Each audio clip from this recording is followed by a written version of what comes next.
예, 여러분 반갑습니다. 이제 또 같이 하나님의 복음을 나누도록 하겠습니다. 지난주에는 음식에 관해서 여러분께 말씀을 드렸었죠.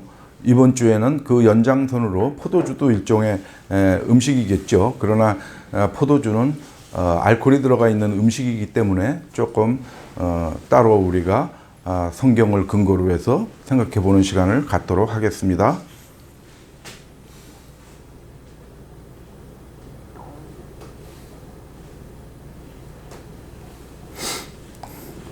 지중해식 그 식사 문화에 대해서 한번 보겠습니다. 지중해식 식사라는 게 뭡니까? 지중해가 있고 이제 그 주변에 여러 나라들이 있죠. 근데 그 지중해 주변의 여러 나라들은 기후가 거의 같습니다. 그 이제 지중해성 기후라고 그러죠. 그래서 기후가 같으니까 거기에서 나오는 이제 그 작물들 이런 것들이 그리고 키우는 목축을 하는 그 대상들이 거의 비슷하겠죠. 그러니까 자연스럽게 음식 문화가 거의 비슷할 수밖에 없습니다.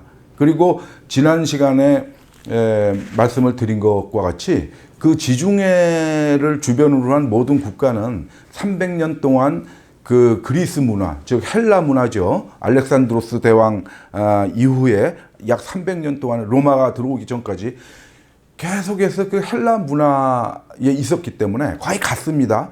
그들이 먹는 음식도 같고 음식을 먹는 방식도 같고 그렇게 됐습니다. 그 이후에는 이제 로마가 지배를 하게 되지만 이제 기원 후에는 예수님 당시 때부터 이제 로마의 세력이죠. 그 지중해 주변이.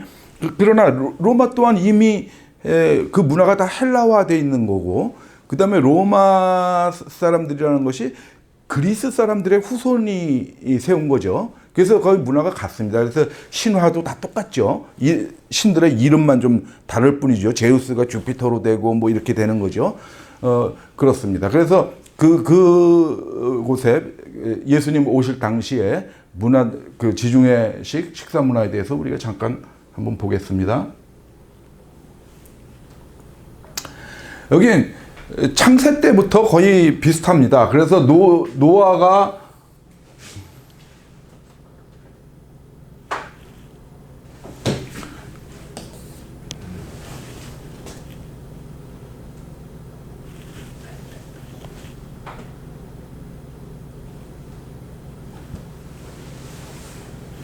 예, 죄송합니다. 노아가 농사를 시작하여 포도나무를 심고 포도를 최초로 경작한 사람이 되겠죠. 성경으로만 보면은 성경에서는 그렇습니다. 포도주를 마시고 취했다 이렇게 나옵니다.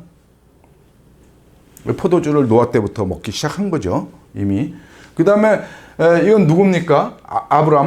아브라함으로 이제 하나님께서 이름을 고쳐주시기 전이죠. 아브람. 이게 자기 조카 롯을 저 북방의 4개 왕들이 와가지고 잡아가고 그 재산을 다 약탈해가지고 갔을 때 아브라함이 쫓아가서 그들을 물리치고 돌아오면서 살렘 왕 멜기세덱을 만나죠. 근데 이 멜기세덱이 어떻게 합니까? 아브라함한테 떡과 포도주를 가지고 나오죠. 빵과 포도주를 같이 가지고 나온 것은 그 당시에 그냥 자연스러운 식사 문화였다라는 겁니다. 포도주가 곁들여진다는 것이죠. 빵을 먹을 때. 그리고 이삭도 그러죠. 이삭이 사냥한 고기 좋아했던 사람이죠. 그래서 에서를 사랑했지 않습니까? 맨날 나가서 사냥해가지고 고기를 아버지한테 대접을 하니까. 그런데 이제 야곱이 이제 이삭을 속이는 장면이죠. 자기가 에서인 것처럼 해가지고 이제 고기를 자기 엄마가 리브가가 잘 요리한 염소고기를 갖고 들어가서 양고기를 갖고 들어가서 그 자기 아버지 이삭한테 주는 장면이죠. 거기서도 역시 포도주가 등장합니다. 아까 빵 먹을 때도 포도주를 곁들였고 고기 먹을 때도 포도주가 곁들여졌습니다. 이거는 뭡니까? 이건 요셉의 얘기죠. 창세기 40장에 나오는 건 요셉이 이제 그 애굽으로 팔려갔을 때 일인데 그 요셉이 거기 팔려가서 일 잘하고 있다가 보디발의 아내가 모함을 해가지고 자기를 겁탈하려고 그랬다고 그래가지고 감옥에 있을 때죠. 그래서 이제 거기에 있었는데 애굽 왕의 술 맡은 자와 떡 굽는 자가 애굽 왕한테 범죄해가지고 그 감옥에 들어오게 되죠. 그리고 이제 그런 에피소드 중에 나오죠. 이게 애굽에서도 이미 똑같죠. 애굽에서도 술, 떡 이렇게 같이 식사를 했다는 걸 증명을 하는 거죠. 그 다음에 예수님을 보십시다. 예수님의 유월절 식사를 하실 때 제가 음식에 관해서 지난주에 말씀드렸을 때 어떻게 앉아서 식사를 하셨다는 거, 그리고 다 그때 그 식사 습관, 식사할 때 어떤 자세히 말씀드렸죠. 그래서 유월절 식사할 때 이렇게 둥그렇게 해가지고 비스듬히 누운 자세로 이렇게 식사들을 했다고 그랬죠. 여기는 이제 먹을 것들이 이렇게 집기 좋게 이렇게 돼 있고요. 이렇게. 그래서 한 번 더 말씀드리면 여기가 입구라면은 이쪽이 상석인데 입구하고 마주보는 이쪽이 상석인데 여기에 예수님이 계셨다 그러면은 예수님의 품에 안긴 것처럼 보이는 요한이 여기에 있었을 거고, 그 다음에 한 그릇에 같이 손을 넣을 수 있고 이렇게 여기서 떡을 적셔서 이렇게 전해줄 수 있는 쉬운 자리인 여기에 가룟 유다가 있었을 거고, 유다. 그 다음에 요한한테 이렇게 머리짓을 할 수 있는 자리가 이쪽이니까 베드로가 여기에서 식사를 했을 것이다. 그런 말씀도 드렸었죠. 뭐 여러분들이 재밌게 그냥 들으시면 되고요. 여기서 보면 잔을 가지사 감사기도 하시고 그들에게 주시며 이르시되 너희가 다 이것을 마시라. 하죠. 근데 항상 예수님은 아무리 적은 것을 가져도 항상 하나님께 감사하셨습니다. 그 감사하는 모습을 우리에게 본을 보이신 것이죠. 그래서 오병이어 때도 어떻게 합니까? 그 물고기 2마리하고 떡 5덩이를 어린애가 가져왔을 때, 즉 연보죠. 적은 연보를 했을 때 예수님께서 거기에 대고 감사기도 하시죠. 보통 개역개정 성경에는 축사하시고라고 나오지만 정확하게 감사기도 하신 겁니다. 하나님께 감사하니까 그 감사로 인해서 하나님께서 놀라운 은혜를 주시죠. 그래서 다 먹고 풍성하게 먹고도 남죠. 12광주리가. 그렇게 이제 하나님의 은혜는 항상 넘친다는 거. 그건 어디에서부터 오느냐? 감사기도로부터 온다. 우리가 감사할 때 하나님께서 은혜를 넘치게 우리에게 더하여 주신다라는 것을 또 말씀드립니다. 그 다음에 일상 식사, 예수님도 지중해식 식사를 하신 거죠. 그들하고 똑같이 식사를 했습니다. 그래서 누가복음에 보면은 7장에 보면 세례 요한이 나오죠. 세례 요한은 와서 떡도 먹지 아니하며 포도주도 마시지 아니하며, 이 요한은 떡도 먹지 않고 포도주도 마시지 않았습니다. 그러면 이 사람은 뭐 먹고 살았을까요? 마태복음 3장에 나오죠. 이 사람이 세례 요한은 뭘 먹었냐면 메뚜기, 그 다음에 석청, 이걸 먹고 살았죠. 광야에서. 석청은 이제 그 돌틈에 막 이렇게 벌들이 이렇게 해놓은 거, 벌집하고 같이 엉켜 있는 그 꿀이죠. 그걸 먹고 살았던 겁니다. 세례 요한은. 그러니까 너희 말이 귀신이 들렸다, 이렇게 얘기를 했다는 겁니다. 세례 요한한테는. 근데 예수님은 어떻게 했습니까? 예수님이죠. 인자는 Son of Man, 사람의 아들이란 뜻이죠. 인자는 와서 먹고 마시매. 그들과 똑같이 하신 거죠. 그러니까 그 지중해식 식사를 하시면서 포도주를 이렇게 또 같이 반주로 하신 거죠. 우리의 반주 개념하고 조금 더 다르죠. 그냥 식사의 일부입니다. 그냥 같이 이렇게 먹는 겁니다. 너희 말이 보라, 먹기를 탐하고 포도주를 즐기는 사람이다, 이렇게 얘기를 했다는 겁니다. 그래서 영어 성경에 보면 이게 글러튼 이렇게 나오죠. 대식가라는 뜻입니다. 여기 보면 포도주를 즐기는 사람은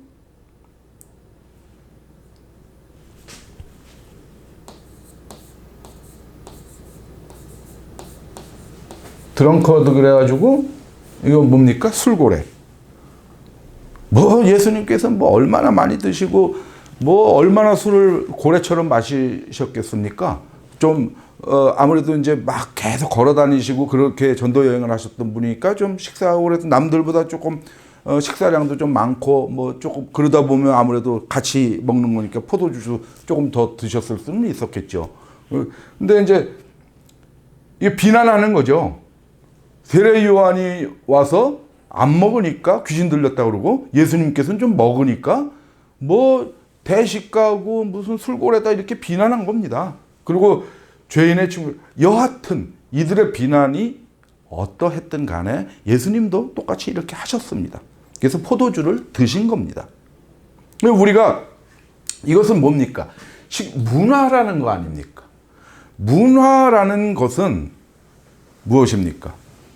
선악이 있습니까? 뚜렷한? 정반이 있습니까? 어느 것이 옳은 것이고 어느 것이 그거에 반해서 이렇게 반해서 결국은 합일점으로 이렇게 가는 겁니까? 정반합의 원리입니까? 안 그렇죠. 문화는 문화대로 그대로 흘러갑니다. 가면서 자연스럽게 변하기도 하죠. 그래서 보면은 여기 이제 빈칸이 좀 하니까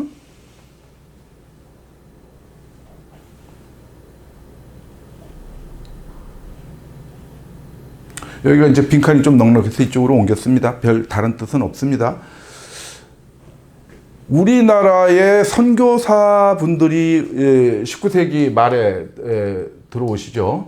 이제 들어와서 그때는 술, 담배 같은 것을 이렇게 막지를 않았습니다. 그래서 그걸 자연스럽게 했습니다. 심지어는 그 이화여고 자리에 지금 이화여고 자리에 이제 장씨 성을 가진 정승댁이 있었는데 거기서 사경회를 열었습니다. 사경회는 뭐냐면 그 성경 공부하는 모임이죠. 그것을 했는데 거기에서 휴식 시간에 뭘 제공했냐면 술도 주고 담배도 줬습니다. 사람들 많이 모이게 하려고. 그러니까 열심히 성경 공부하다가 이제 좀 잠깐 쉽시다 그러면 막걸리 한 잔씩 하고 담배 한 대 딱 피고 그다음에 또 공부합시다. 그러면 공부하고 그랬었던 겁니다. 이제 이화여고짜리 장정승 댁에서 사경회 할 때는. 근데 이제 가만히 보니까 선교사님들께서 보니까 이 사람들이 과한 거예요.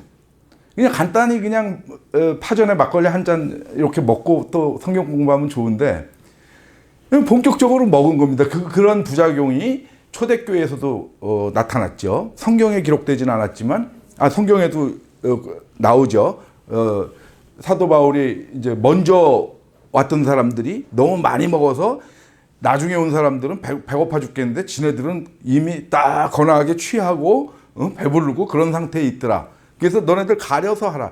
그 성찬식 할 때 모습이었습니다. 그래서 옛날에는 성찬식 할 때 떡과 포도주를 아주 풍성하게 놓고 먹었습니다.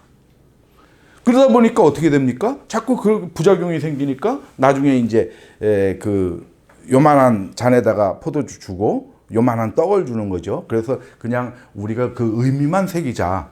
이런 식으로 성찬식이 변해갔던 거죠. 초기엔 그렇습니다. 여기도 마찬가지로 우리나라에 들어올 때도 초기에는 막 이게 좀 과해지는 겁니다. 자꾸.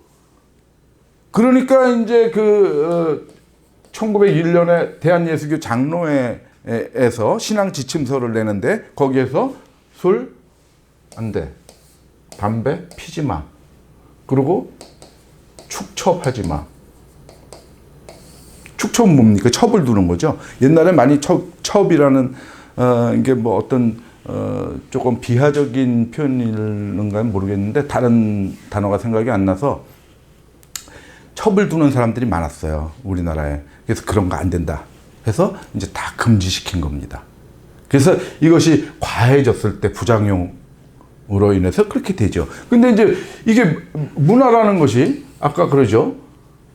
어느 때는 그냥 허용이 되는 게 있는데 어느 시기에 가서는 그것이 좀 부당하다. 불합리하다. 그렇게 돼서 문화가 또 바뀌기도 합니다. 그것이 이제 뭐냐면은 그 당시에는 선교사님들께서 야 너네들 첩두고 그러면 안 돼. 그렇겠지만 지금은 그런 소리 누가 합니까? 교회에서 목사님들이 무슨 첩을 두지 마십시오 그런 얘기 합니까? 그렇지 않아도 이제는 사람들 마음속에 컨센서스, 즉 이제 그 공감대가 형성이 돼 있는 것이죠. 그리고 법으로도 우리는 일부 다처제를 허용하지 않으니까요. 그래서 이제 그렇게 바뀌어 왔습니다. 지금 사람들한테 그럴 겁니까? 난 예수를 믿기 때문에 첩을 두지 않습니다. 이럴 겁니까? 아니지 않습니까? 그냥 세상이 그렇게 바뀌었습니다. 그러면은 이게 술도 옛날에는 엄청나게 권했죠. 막 억지로 막 직장 회식 같은 데 가는. 그러나 요즘은 어떻습니까? 술도 나는 술 마시기 싫습니다. 그러면 예전에는 이것을 술을 거부하는데 좋게 쓰인 게 뭐냐면 저 교회에 나가는데요. 그러면은 잘 안 권하는 경우가 많았죠. 그러나 지금은 어떻습니까? 꼭 내가 교회에 나간다라는 말을 안 하더라도 그냥 자연스럽게 거부하는 문화가 형성이 됐죠. 담배는 알아서들 다 끊죠. 이건 건강하고 직결되니까요. 하여튼 그렇습니다. 그래서 이것이 하나의 문화였기 때문에 예수님도 이렇게 먹고 마시고 했다는 겁니다. 그러니까 어떤 사람들은 꼭 요게 바로 나오는데도 불구하고 예수님이 먹고 마셨다고 그래서 꼭 술을 마셨다. 그건 아니다. 물을 마실 수도 있는 거 아니냐. 그렇게 얘기하는 사람들이 바로 나오는데 포도주를 즐기는 사람이라고 비난한다고 그랬는데 그런 건 그렇게 어거지를 쓸 일이 아닙니다. 성경에 나온 거는 성경에 나온 잘 우리가 이해를 하면 됩니다. 포도주에 대한 인식들이 어땠습니까? 옛날에 구약에서부터 쭉 내려오면서 하나님의 복이라고 생각을 했습니다. 포도주를.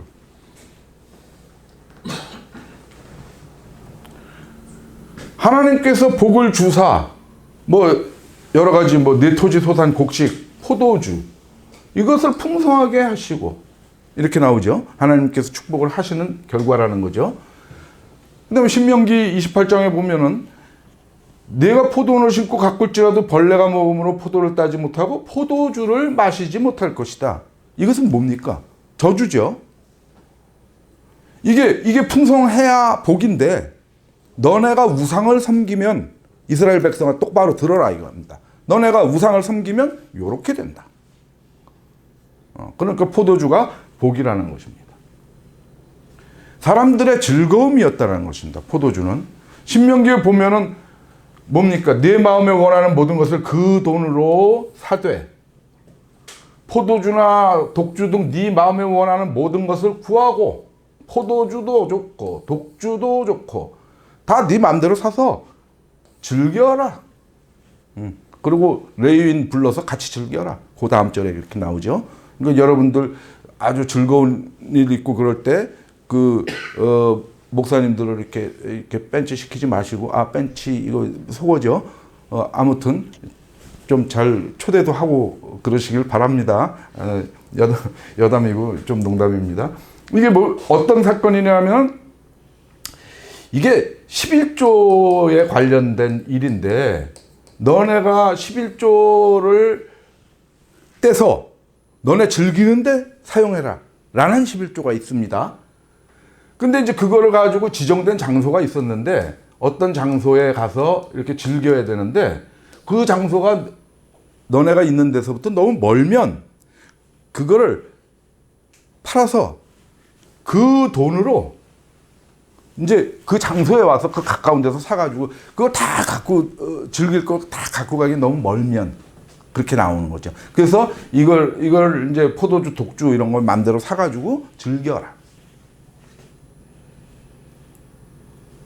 그래서 시편에도 보면 사람의 마음을 기쁘게 한다고 그랬죠. 사람의 마음을 기쁘게 하는 포도주. 사람의 얼굴을 윤택하는 기름. 얼굴에는 기름을 바르면 이제 아무래도 윤택해지는 거죠. 사람의 마음을 힘있게 하는 양식. 이런 것들을 같이 얘기하고 있죠. 용기를 주는 걸로 포도주를 인식했습니다. 시편에 보면 그때 주께서 잠에서 깨어난 것처럼 또 포도주를 마시고 고함치는 용사처럼 일어나사 이렇게 하죠. 지금도 술 먹으면 술 안 먹었을 때 아니, 조용하게 있던 사람이 술 먹고 막 큰 소리 치고 막 용기를 내고 그러는 거 많이 보죠. 좋은 거 아닌 것 같이 보이는데 여기는 아무튼 비유를 하기 위해서 그렇게 했죠. 금주 대상이 있습니다. 술 먹으면 안 되는 대상들이 있습니다. 이렇게 일반인들은 다 먹었죠, 술들을. 그러나 때와 장소가 있습니다. 술을 금해야 되는. 그리고 그 대상이 있습니다. 누구냐? 레위기에 나오죠. 이건 하나님께서 누구한테 얘기하신 겁니까? 아론한테. 모세의 형 아론이죠. 제사장이죠. 너와 네 자손들. 그러니까 이 제사장이죠. 그죠?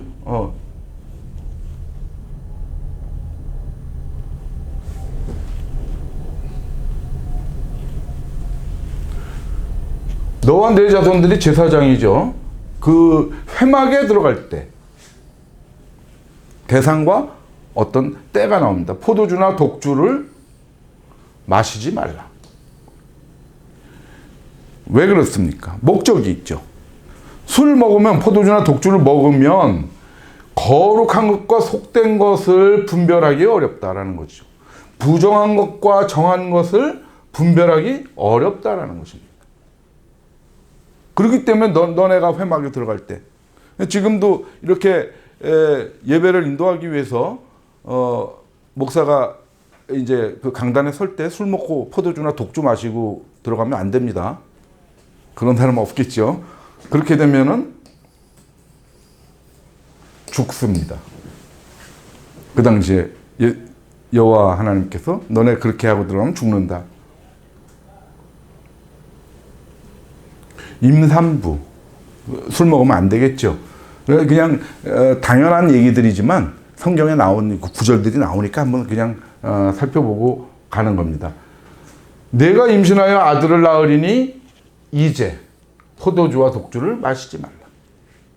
너 지금까지는 그렇게 마셨지만 네가 임신해서 아들을 낳을 거니까 이제는 포도주나 독주를 마시지 마라. 지금도 똑같죠. 그 임산부가 술 먹으면 안 되겠죠. 이건 누굽니까?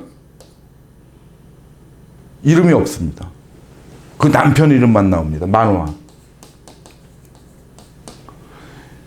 이 마노아의 아내죠. 그 아내가 남편 마노아한테 얘기를 하는 겁니다. 그가 내게 이르기를, 그는 여호와의 사자입니다. 여호와의 사자. 이게 남편한테 그 여호와의 사자가 와서 이제 내가 임신하게 됐다. 그래서 술 먹지 말라고 그러더라. 그런 얘기를 한 겁니다. 그러니까 밤에 나하고 같이 술 한잔 하자. 뭐 그런 소리 하지 마셔. 이거죠. 이렇게 해서 이제 태어난 사람이 누굽니까? 삼손이죠. 사사 삼손입니다. 그래서 이제 그 나시린이라는 게 나오죠. 나시린은 이제 아마 세례 요한도 그랬을 것 같은데 머리에 칼을 대지 않고 그 다음에 술을 안 마시고 그런 사람들이죠. 그래서 이 삼손은 나시린이었기 때문에 머리를 안 잘라서 계속 머리가 길었었죠. 여하튼 뭐 그 에피소드는 여러분들이 잘 알고 있는 것이죠. 그 다음에 지도자가 금주 대상입니다. 지도자들이. 그러니까 제사장, 임산부, 지도자. 왜 그렇습니까? 다 이유가 있죠. 르무에라. 이건 조금 신상이 좀 불투명합니다. 르무엘이라는 사람은. 그 르무엘의 어머니가 이제 얘기를 하는데, 이 사람이 뭐 적은 지역의 왕이었다, 뭐 그런 설들이 있는데, 여하튼요, 포도주를 마시는 것이 왕들에게 마땅하지 아니하다. 독주를 찾는 것이 주권자들에게 마땅하지 않도다. 왜? 술을 마시다가 법을 잊어버리고 모든 공고한 자들의 송사를 굽게 할까 두려우니라. 제대로 판단 못한다는 것이죠. 술을 먹으면. 그러니까 네가 지도자의 위치에 있을 때 너는 술을 먹지 마라. 그런 포도주에 대해서 옛날에 포도주는 어떻게 쓰였느냐 한번 용도를 잠깐 보고 가겠습니다. 제물로 쓰였습니다.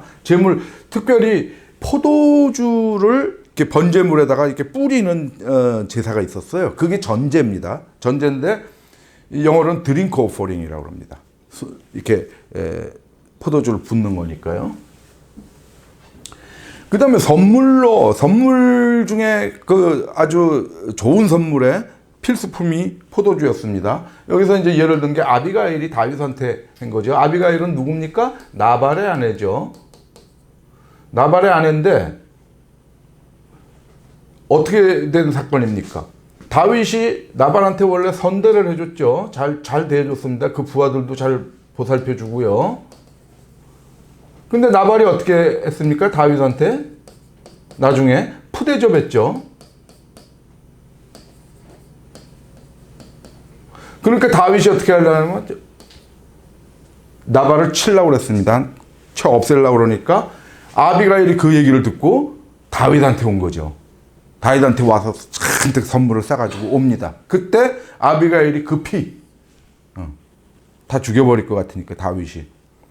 그래서 뭐 양하고 뭐 볶은국식 뭐 이런 것들하고 건포도하고 뭐 무화과 이런 거죠. 근데 포도주가 나오죠. 포도주. 여기 포도주 2가죽. 아주 많은 양의 포도주를 가지고 와서 다윗한테 가서 제발 봐주십시오 하는 겁니다. 그래서 이제 다윗이 봐줬죠.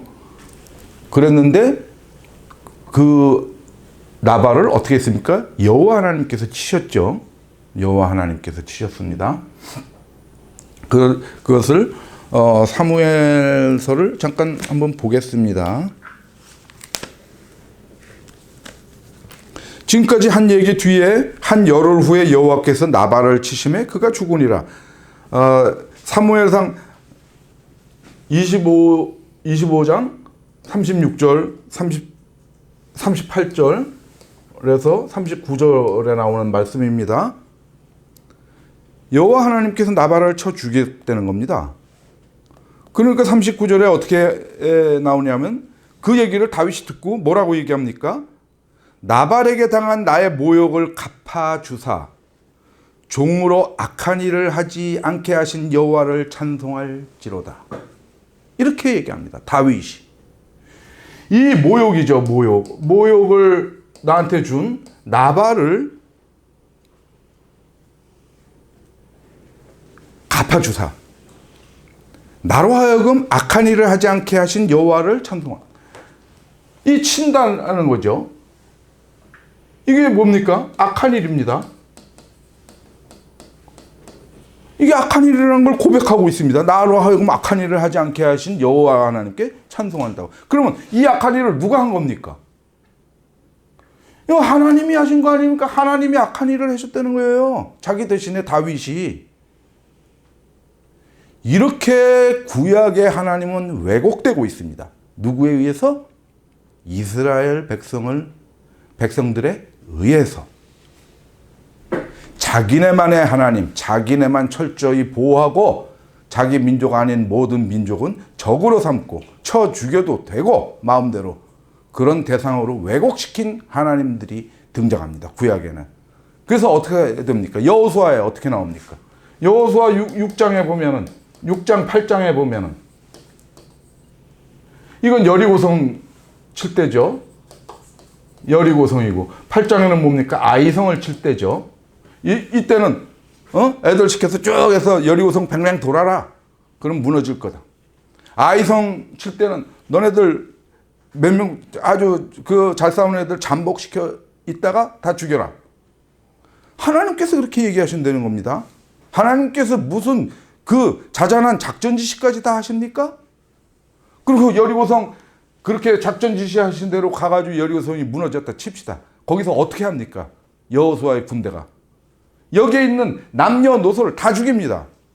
홀로코스트, 집단 학살을 합니다. 뭐 그것을 막 이렇게 저렇게 아주 포장을 해서 미화시키면서 해석하려고 그러는 분들이 많습니다. 요즘 말로 쉴드 치는 거죠. 그게 쉴드 쳐진 일입니까? 어린애까지 싹 죽였는데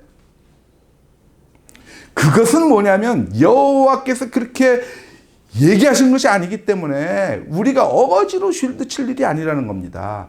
그것은 뭐냐면 이스라엘 백성들이 자기네 민족에 대한 이기심으로 이 세상 모든 사람을 사랑하신 하나님을 왜곡시켜 놨다는 겁니다. 편협된 하나님으로. 그래서 요한일서 5장 20절에 그는 참 하나님이시오 영생이시라. 누구 보고 얘기한 겁니까? 예수 그리스도를 보고 얘기한 겁니다. 참 하나님은 그 반대입니다. 이스라엘에 의해서 왜곡된 하나님의 딱 반대입니다. 누구를 쳐 죽이라고 이렇게 시키고 저렇게 시키고 작전까지 다 짜주시고 이렇게 다윗한테는 악한 일을 대신해 주시는 하나님이 아니고 너네가 원수를 사랑해라. 네 이웃을 네 자신처럼 사랑해라 하신 하나님이고 실제로 그것을 와서 보여주시고 자기를 죽이신 겁니다. 자기를. 남을 죽인 게 아닙니다. 남을 쳐 죽인 게 아닙니다. 예수님이 와가지고 애들 다 모아가지고 가서 로마하고 칼 들고 싸웠습니까? 그럴 능력이 없으십니까? 참 하나님은 그것이 아닙니다. 자기를 내주시는 겁니다.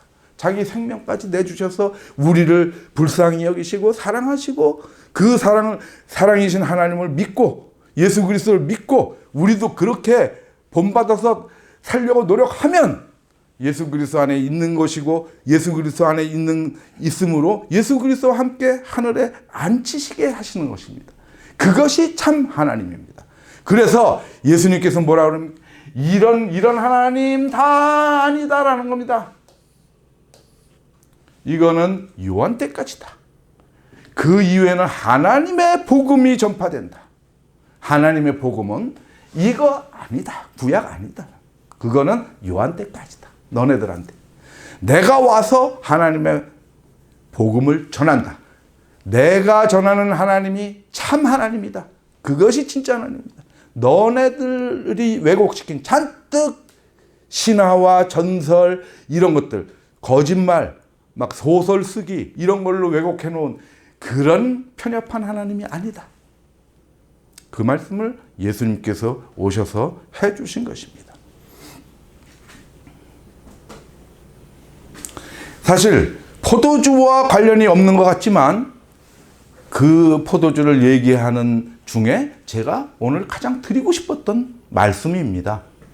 그 포도주를 얘기하면서 그 빌미로 이거는 교역물인데 이제 솔로몬이 성전을 질 때 두로면 어딥니까? 이렇게 이스라엘이 있으면은 이렇게 갈릴리 호수 있고 이렇게 사해가 있죠. 이렇게. 그러면 이쪽 지방이죠. 두로와 시돈. 여기가 어딥니까? 지금의 레바논. 옛날에 페니키아라고. 성경에는 뭐 베니게 이렇게 나오죠. 그래서 그런 지역의 사람인데 여기 이 레바논의 아주 그 특산품이 뭡니까? 백향목이죠. 그죠? 레바논의 백향목. 그래서 지금도 레바논 국기에 보면 이렇게 백향목이 딱 가운데 이렇게 그려져 있죠. 위아래로 이렇게 색깔 다르고 삼색기에다가 그들의 상징입니다. 레바논에. 그래서 이제 솔로몬이 뭐냐면 두로왕 후람한테 이 백향목 좀 우리 성전 짓게 좀 주셔. 그리고 장인 한 명 좀 보내주셔. 잘 이제 그 건축 담당할 수 있는 사람. 그러니까 이제 그러면서 밀과 보리와 기름과 포도주를 그 값을 쳐서 보내겠습니다. 솔로몬이 이제 두로왕 후람한테 하니까 두로왕 후람이 이제 이것은 후람의 답장입니다. 답장. 요 얘기가 궁금하시면 역대하 2장을 보시면 쭉 얘기가 나옵니다. 오늘 이제 기니까 말씀 안 드리겠습니다. 그래서 이제 이거 내주께서 이거 뭐 솔로몬이 뭐 자기 주인이라는 뜻은 아니고 이렇게 높임 경칭이죠. 그 솔로몬을 존중해서 한 얘기인데 그 밀과 보리와 기름과 포도주는 주의 종들에게 보내소서. 솔로몬 종들한테 해서 나한테 주겠다고 그런 걸 달라 이렇게 얘기를 하는 거죠. 그래서 이게 교역물이었습니다. 이거 사고 이걸 준 거, 그 값으로 준 거죠. 교역물로 많이 쓰였던 게 포도주였습니다. 그 다음에 치료약으로도 쓰였죠. 이것은 누굽니까? 가까이 가서 기름과 포도주를 그 상처에 붓고 치료하려고 이게 기름과 포도주를 붓겠죠. 이게 사마리아인이죠. 그죠? 사마리아인이 강도 만난 자한테 가서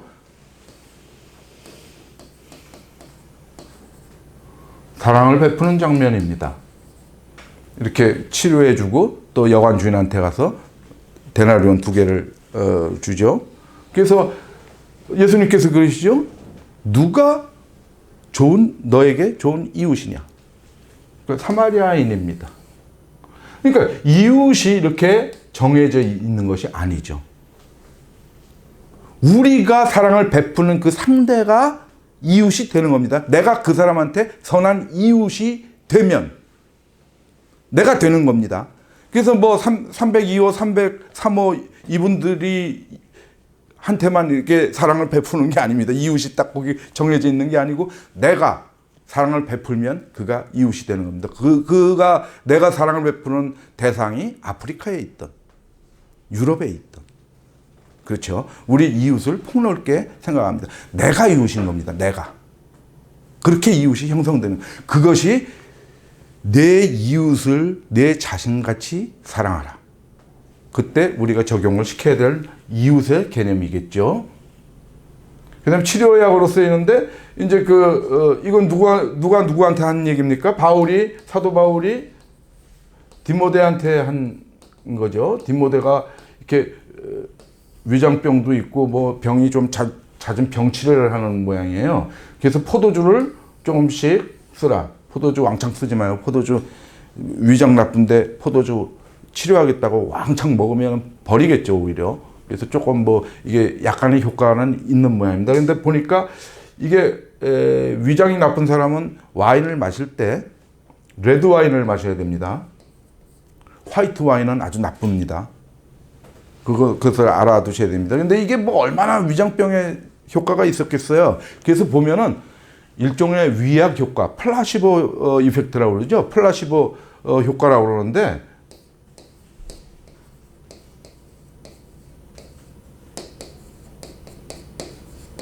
이게 뭐냐면 이제 의사 선생님, 이게 이제 신약이 나올 때 그런 테스트를 하죠. 이 사람 50명은 새로 만든 신약을, 진짜 약을 주고 50명은 가짜 약을 줍니다. 위약, 플라시보를 줍니다. 그러면은 가짜 약을 먹은 사람들도 효과를 내는 경우가 있어요. 진짜 약을 준 사람하고 똑같은 효과를 낼 경우가 있어요. 왜냐하면 그거는 믿음 때문에 나오는 것이죠. 그래서 가령 이제 뭐 어디가 아파서 왔는데 그냥 비타민 주면서 이게 잘 듣는 약입니다 하고 권위 있는 의사가 그걸 주면은 그거 먹고는 안 되는 겁니다. 그게 이제 플라시보 효과입니다. 이제 그런 효과도 아마 있었을 것이라고 생각이 됩니다. 여하튼 포도주가 치료약으로도 썼습니다. 상처에 대한 치료도 하고 안에 있는 것도 치료하는 목적으로 썼습니다. 그 다음에 마취제로 쓰이기도 했었죠. 몰약에다가 포도주를 타면 마취 효과가 있었다고 그랬죠. 그래서 십자가에 달리시기 전에 로마 병사가 예수님한테 몰약을 탄 포도주를 드리죠. 좀 고통을 좀 낮추기 위해서 그거를 이제 제공을 하는데, 예수님께서는 어떻게 했습니까? 받지 않고 오롯이 그 고통을 통째로 받아들이셨죠. 예수님은. 그래서 받지 않으신 거죠. 여하튼 그렇습니다. 잔치 때는 꼭 포도주가 필수였겠죠. 당연하죠. 그래서 이건 뭡니까? 예수님께서 가나의 혼례에 청함을 받은 거죠. 그래서 포도주가 떨어졌다. 그러니까 이 유대인들이 잔치 때는 포도주를 상당히 많이 마신 모양입니다. 그래서 나중에 예수님께서 물로 포도주를 만들어서 갖다 주니까 연회장이 신랑한테 뭐라 그럽니까? 야, 원래 처음에 좋은 술을 내놓는 건데 너는 왜 다 취한 다음에 더 좋은 술을 내느냐, 그런 식의 얘기를 하죠. 그러니까 취할 만큼 이렇게 막 마시고, 이제 그 잔치 때 쓰였습니다.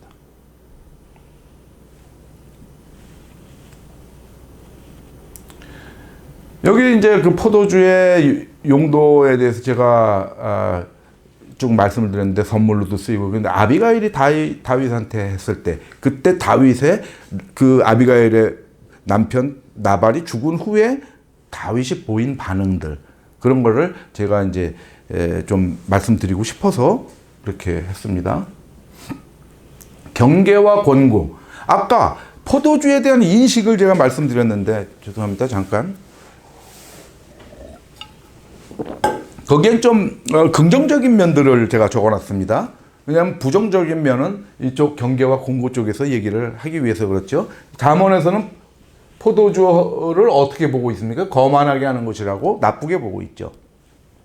독주는 떠들게 하는 것이라. 이에 미혹되는 자마다 지혜가 없느니라. 잠언에서는 이렇게 얘기를 하고 있습니다.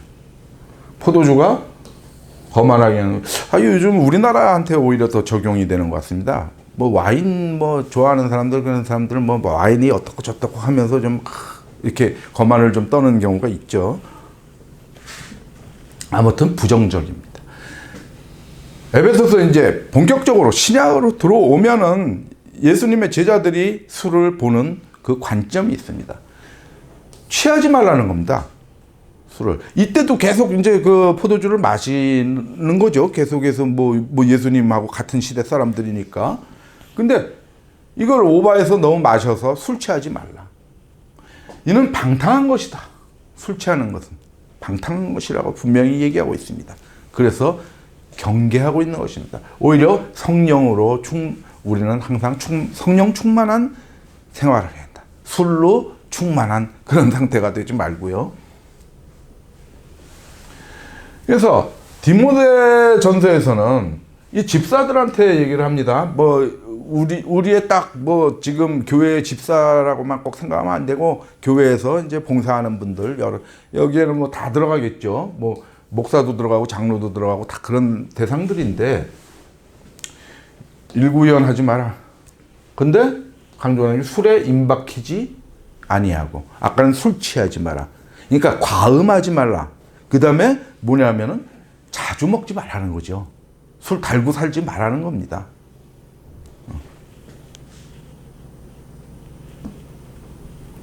늙은 여자한테 이제 이 디도서에는 뭐냐면, 이게 늙은 여자라는 게 뭐냐면은 그 지도급 여성분들을 얘기하는 거죠. 그러니까 권사, 뭐 집사 이런 분들입니다. 여권사 뭐 이런 분들입니다. 이런 사람들 많은 술에 종이 되지 마라. 술 많이 먹지 말라는 겁니다. 이때 이런 사람들이 꽤 있었던 모양이에요. 술 많이 먹고 돌아다니는 그 권사님들 계시던 모양이에요. 권사님들 너무 많이 술 드시면 안 됩니다.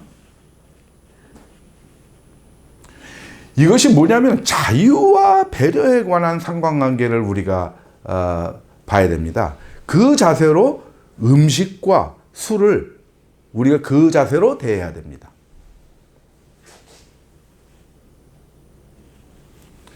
그런즉 너희의 자유가 믿음이 약한 자들에게 걸려 넘어지게 하는 것이 되지 않도록 조심해라. 이겁니다. 너희의 자유가, 너네가 어떤 음식을 먹던, 우상의 제물을 먹던, 술을 마시던 너네 자유다. 이 자유는 뭡니까? 야고보서 2장 12절에 나오는 자유의 율법이죠. 너희는 자유의 율법대로 판단받을 자처럼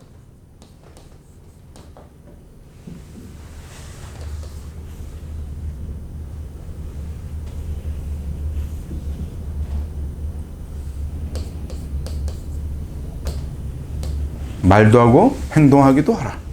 이렇게 나옵니다. 자유의 율법대로 판단하는 겁니다. 뭘 기준으로? 자유의 율법이 뭡니까? 2장 8절에 뭐로 나옵니까? 최고의 법이다.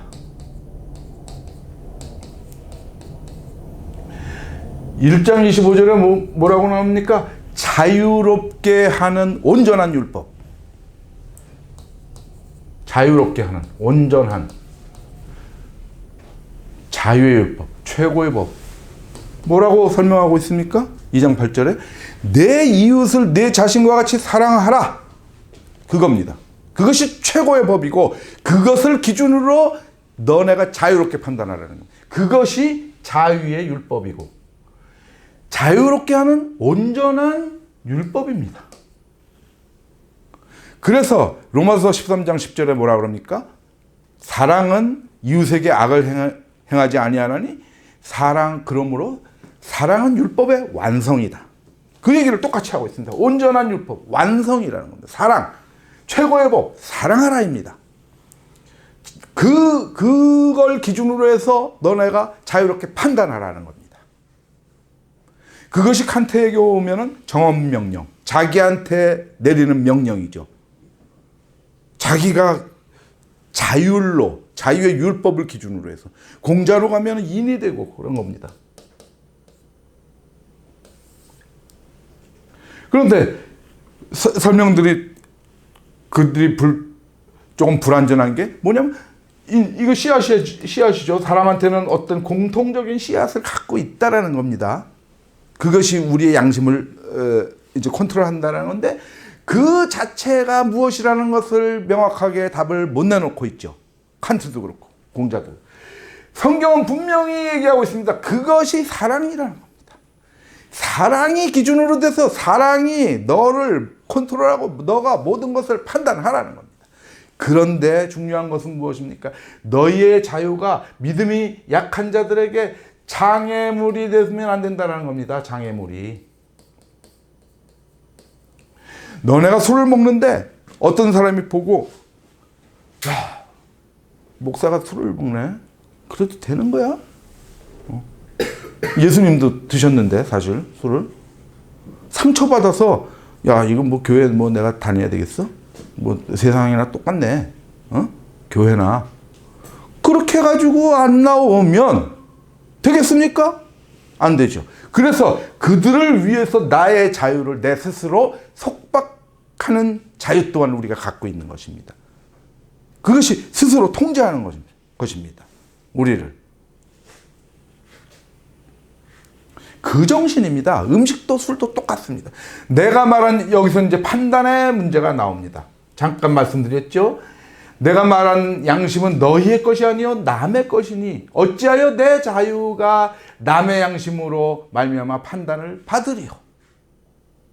목사가 술을 먹든 안 먹든 자유인데 그것이 남의 판단을 받을 경우가 생긴다면 네 자유가 남의 양심에 의해서 판단받지 않게 행동해라. 그럴 땐 먹지 마라. 그래서 로마서에서 어떻게 얘기합니까? 로마서 14장에 음식으로 말미암아 하나님의 사업을 무너지게 하지 마라. 방금 말씀드렸죠? 그런 게 하나님의 사업을 무너뜨리는 일이죠. 남한테 그게 장애물이 되게 하기도 하고 남에 의해서 내 자유가 판단받기도 하는 그 상태가 되면은 하나님의 사업이 온전히 이루어져 나갈 수가 없겠죠. 어려워지겠습니다. 그래서 만물이 다 깨끗하되 거리낌으로 먹는 사람에게는 악한 것이라. 만물을 다 먹을 수 있다. 네 자유다. 그러나 거리끼어서 그것을 주저하는 사람을 위해서 네 자유를 제한하라. 그것이 자유의 율법이다. 그것은 무슨 정신이냐? 사랑의 정신이다. 고기도 먹지 아니하고 포도주도 마시지 아니하고 무엇이든지 내 형제로 거리끼게 하는 일을 아니함이 아름다우니라. 고기 먹는 거를 거리끼게 하는 사람이 있다면, 술 먹는 거를 거리끼게 하는 사람이 있다면 그들과 고기나 술을 같이 먹지 마라. 그 앞에서 고기나 술을 먹지 마라. 성경에 고기 먹지 마라 이런 얘기 나옵니까? 아니죠. 포도주 먹지 마라. 다 먹었습니다. 그냥 생활이었습니다. 그게. 그러므로 그 자체를 죄악이라고 얘기하는 분들도 있습니다. 포도주 그래서 술막이 담배막이 막 그러는데 그거 막이 아닙니다. 좋은 데 쓰면 좋습니다. 적당히 먹고 그러면. 그럼 예수님이 맨날 마귀 마시고 막 그랬습니까? 그거 아니죠. 그게 오바되면 안 된다는 걸 계속 성경은 계속해서 우리에게 경계하고 권고해주고 있는 것이죠. 그리고 그건 너 자유다라는 겁니다. 그리고 네 자유의 율법대로 너를 컨트롤해라라는 겁니다. 그리고 잊지 말아야 될 것은 남을 배려해라는 겁니다. 그것이 사랑의 정신이니까 우리는 그것만 철저히 알고 있으면 됩니다. 그러면 우리는 음식이나 술 이런 개념에서 우리가 자유로워집니다. 찝찝하게 생각할 게 하나도 없습니다. 결론입니다. 그런즉 먹든지 마시든지 무엇을 하든지 다 하나님의 영광을 위해서 하라. 하나님의 영광을 위해서 어떻게 해야 됩니까? 사랑을 바탕으로 자유의 율법대로 말과 행동을 하면 됩니다. 남을 사랑하는 정신으로. 그것이 우리가 음식과 술에 대해서 취해야 할 명백한 자세입니다. 그러니까 앞으로 추워도 의심하지 마시고 어떤 그 환경이 됐을 때 적당히 술을 드셔도 됩니다. 우리 성도라고 하더라도 성경에서 권고하는 대로, 경계하는 대로 오버하지 마시고 분위기 잘 봐서 그렇게 드시면 되겠습니다. 오늘 말씀은 여기까지 전하도록 하겠습니다. 잠깐 하나님께 기도드리겠습니다.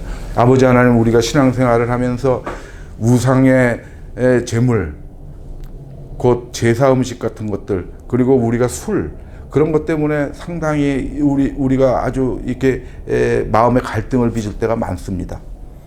그러나 하나님께서, 예수님께서 특히 우리에게 자유를 주셨습니다.